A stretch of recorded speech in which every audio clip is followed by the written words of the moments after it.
Compagnia di Tobanelli al termine del pareggio 0-0 fra Clivense e Caravaggio. Sentendo un po' anche gli addetti ai lavori del Caravaggio, ci chiedevano come fa la Clivense ad essere così indietro in classifica, perché comunque per quello che si è visto oggi in campo, forse i migliori avversari che hanno affrontato fin qui.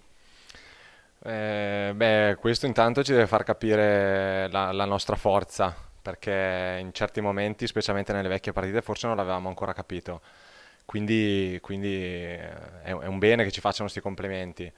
E purtroppo abbiamo pochi punti perché abbiamo avuto tanti problemi, tante situazioni negative che ci hanno portato a essere in questa parte in questo punto della classifica. Oggi la quarta partita a punti, però si esce forse con un filo di rammarico, no? Perché si è creato tanto, ci sono state tante occasioni fra il primo e il secondo tempo, è mancato solo il gol.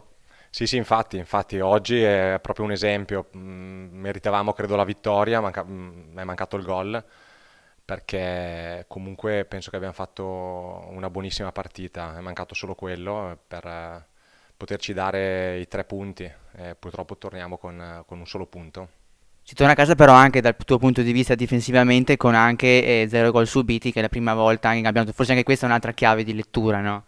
Sì, sì, esatto, è un miglioramento per noi fondamentale, specialmente per me che sono difensore, e quindi cerchiamo di partire da queste cose, da ripartire da queste cose. Ecco, tutto qui. E ultima cosa, non meno importante, da capitano si è sceso in campo con una speciale fascia al braccio per appunto sensibilizzare ancora di più, no, per la giornata internazionale contro la violenza sulle donne. Sì, sì, assolutamente, per queste cose noi siamo sempre molto vicini a tutte queste situazioni, ecco. Perfetto, grazie. Prego.